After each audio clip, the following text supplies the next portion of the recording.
In 1991, a case was opened in Philadelphia. At first glance, it looked like an ordinary file. There was only one claim. That claim was never questioned. And the file was closed. 25 years later, the same file was opened again.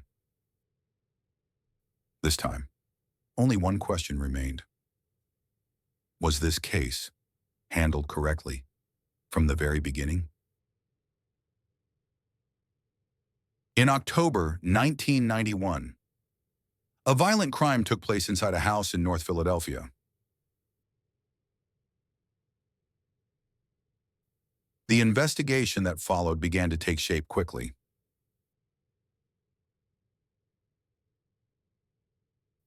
And from the very beginning, the case started to revolve around a single direction.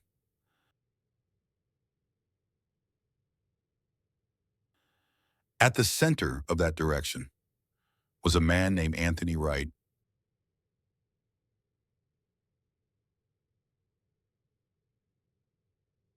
After his arrest, Anthony Wright was questioned by police.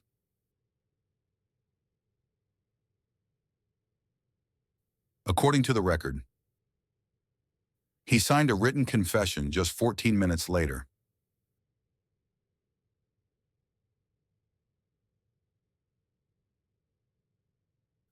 Wright would later state that the confession was not voluntary. He said it was signed under pressure and threats of physical harm.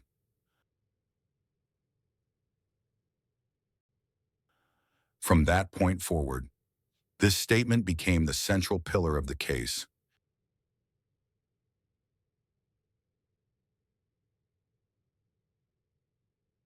In court, prosecutors presented physical items and witness testimony. Some witnesses claim Wright entered the victim's home alone.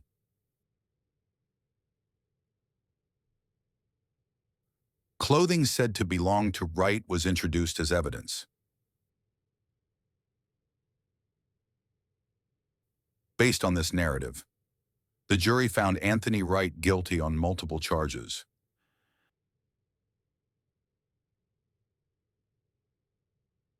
He was sentenced to life in prison without the possibility of parole.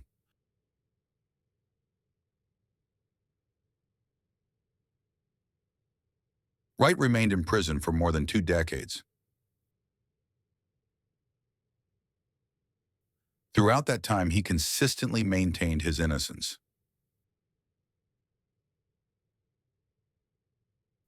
Appeals were filed, but the case remained closed.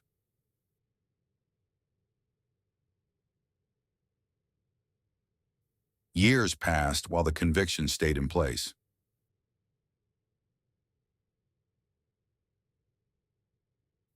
For Wright, time moved forward. The case did not.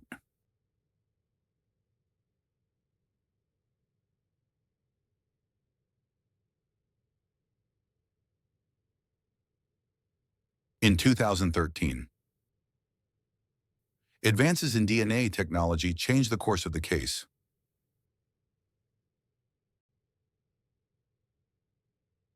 Biological evidence collected decades earlier was tested for the first time.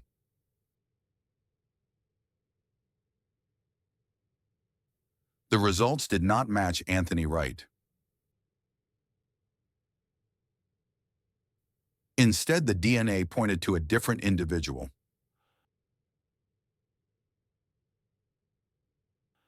Based on these findings, the conviction was set aside and the case reopened.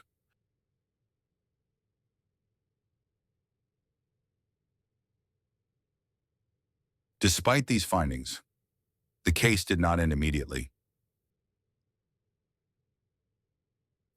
The conviction was overturned, and a second trial was scheduled.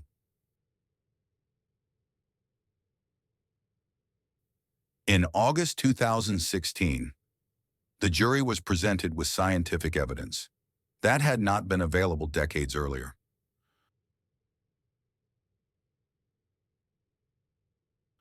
Wright described his activities on the day of the crime.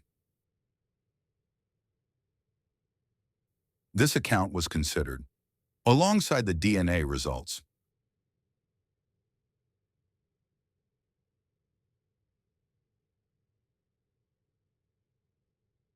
The jury reached a decision in less than 1 hour. On August 23, 2016, Anthony Wright was found not guilty on all charges.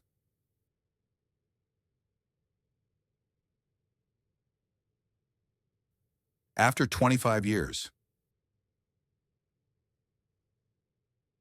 he walked out of the courtroom as a free man.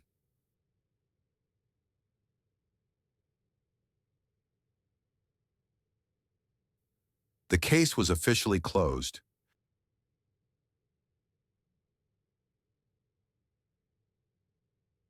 There was evidence in this case,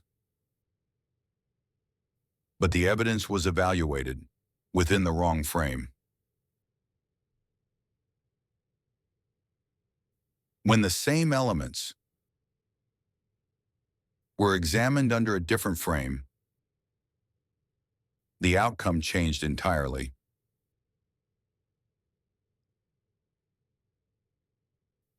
And this case leaves behind a question. When an allegation is accepted as sufficient, which possibilities quietly remain outside the file?